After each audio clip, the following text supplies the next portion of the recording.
Se eu te dissesse que essa alta do Bitcoin não é otimismo do mercado, mas uma operação fria, metódica, conduzida por gente que você nunca vê no gráfico, você acreditaria? Existe um tipo de dinheiro que não entra gritando, ele entra em silêncio. E quando ele entra, o preço obedece. Antes de eu te mostrar a sala de controle, deixa o like agora. Se inscreve no canal para não depender de manchete e comenta aqui embaixo, direto. Na sua visão, o Bitcoin ainda é do povo ou já virou um ativo domesticado por instituições? Hoje, você vai entender o segredo por trás da alta e, principalmente, quem está controlando o jogo agora. Não é frase de efeito, é encanamento, fluxo e psicologia em escala. E quando você enxerga o encanamento, você para de ser hipnotizado pelo candle. Durante anos, o Bitcoin parecia uma guerra emocional. Subia quando a internet acreditava, caía quando a internet desistia. Era um mercado jovem, barulhento, impulsivo, vivendo de euforia e pânico como se isso fosse destino. Só que o tempo passou e o jogo amadureceu do jeito mais perigoso possível. Ele ficou grande demais para ser ignorado. Quando algo fica grande demais para ser ignorado, o sistema faz duas coisas. Primeiro, tenta desacreditar. Depois, tenta integrar. E quando integra, não integra por bondade.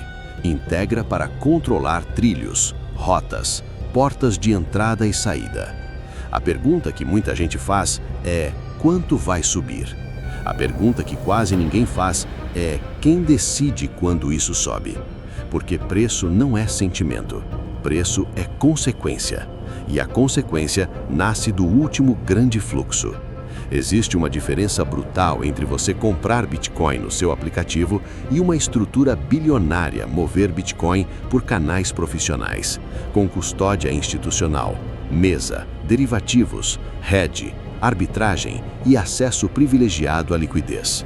Você compra com esperança, eles entram com estratégia. Você reage ao preço, eles reagem ao comportamento do mercado inteiro.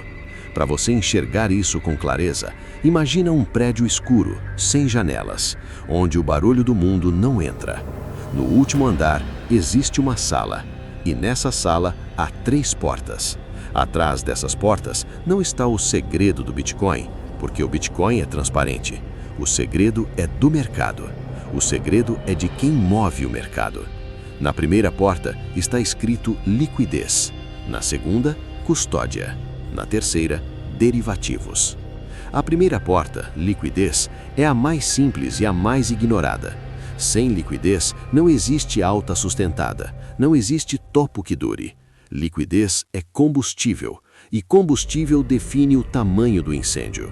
No passado, esse combustível dependia muito do varejo e do humor coletivo. Hoje, existe infraestrutura para mover capital com eficiência e escala. O mercado não precisa mais de multidão para se mexer, ele precisa de canal. Canal é encanamento, por onde bilhões entram e saem com menos atrito, menos ruído e mais previsibilidade operacional. Quando o canal é pequeno, qualquer onda vira tsunami. Quando o canal é gigante, a onda vira estratégia. E aqui nasce o primeiro pedaço do segredo. A alta que você vê pode ser menos sobre empolgação e mais sobre fluxo. O oceano obedece a marés, não a gritos. E quando esse fluxo entra por canal profissional, ele entra com plano, entra com saída desenhada, entra com defesa pronta. Enquanto isso, quem está do lado de fora costuma entrar tarde e sair tarde. E entre essas duas tardes existe um preço.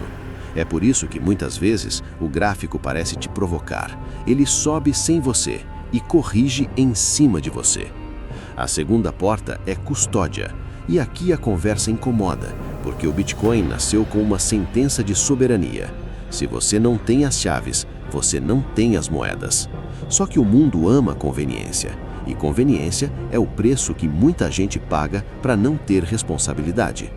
Grandes estruturas não querem seed phrase, carteira fria e risco operacional humano. Elas querem custodiante, auditoria, procedimento, compliance, relatório. querem um cofre dentro do sistema. E quando isso acontece, o Bitcoin continua descentralizado no protocolo, mas a posse econômica começa a se concentrar nos trilhos.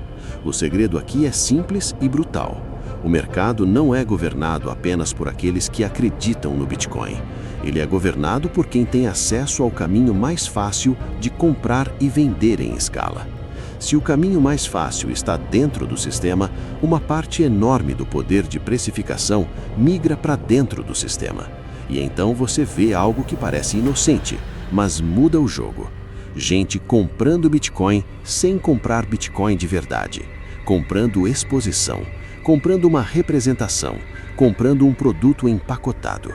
Quanto mais isso cresce, mais o peso do mercado se desloca para onde os bilhões estão. E o preço segue onde a liquidez vive. Agora vem o ouro do vídeo. Muita gente procura baleias como se fossem indivíduos, um endereço misterioso, um bilionário escondido. Mas o novo whale não é uma pessoa, é uma estrutura, uma máquina com vários braços trabalhando juntos. Ela tem gestão de ativos para puxar fluxo, custódia para segurar escala, market makers para sustentar liquidez e derivativos para controlar risco e moldar volatilidade. Ela não precisa que você acredite, ela precisa que você reaja. E você reage quase sempre do mesmo jeito. Medo na queda, euforia na alta. O mercado aprende isso, precifica isso e se alimenta disso. A maioria não perde porque é burra, a maioria perde porque é previsível. E quando você é previsível, você vira combustível. A terceira porta é derivativos, futuros e opções. O teatro de sombras, onde a maioria só vê o reflexo. Derivativos não são apenas apostas. São ferramentas para proteger posição, travar lucros, financiar estratégia e conduzir o comportamento do preço em regiões-chave. O sistema não entra sem seguro, não entra sem trava, não entra sem mecanismo de controle. Por isso, muitas vezes, a história do Bitcoin não está no candle que você vê, mas no que está por trás dele. Alavancagem, liquidações, funding, posicionamento e defesa de níveis. Você olha o gráfico e acha que foi emocional. Muitas vezes foi mecânico. Subidas que parecem orgânicas podem ser engenharia de fluxo e proteção. Quedas que parecem pânico podem ser limpeza de alavancagem para reposicionar o tabuleiro. E aqui está o segredo por trás da alta em uma frase. A alta pode ser real, pode ter demanda, pode ter fundamento, mas o caminho dessa alta pode ser moldado por mecanismos profissionais que controlam volatilidade e comportamento. Você vê o destino, eles controlam as curvas. Então, quem está controlando o jogo agora? Não existe um nome único, existe um conjunto de mãos, operando em camadas. Uma camada controla o fluxo, porque decide quando o mercado tem combustível. Outra controla a infraestrutura, porque decide por onde esse combustível passa. E outra controla a volatilidade, porque decide como o mercado sente o movimento.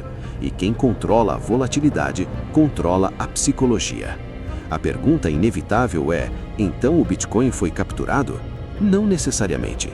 O protocolo continua resistente, global, previsível. O que mudou é a forma como o mundo tenta interagir com ele. O sistema percebeu que não dava para destruir o Bitcoin. E quando não dá para destruir, ele empacota. Ele cria produto, cria canal, cria trilho e domina o acesso. Isso não mata o Bitcoin, mas cria duas realidades. O Bitcoin da soberania, onde você assume responsabilidade, e o Bitcoin do sistema, embrulhado, integrado, confortável e, por isso mesmo, pesado na formação de preço. E no fim, preço é fluxo, e fluxo costuma correr pelo caminho mais fácil. Agora, o que você faz com isso? Não é recomendação, é mapa. Mapa serve para você não confundir narrativa com mecanismo. Serve para você parar de reagir tarde, porque quase sempre o investidor comum só descobre o movimento quando vira manchete, quando vira certeza coletiva, quando todo mundo está falando.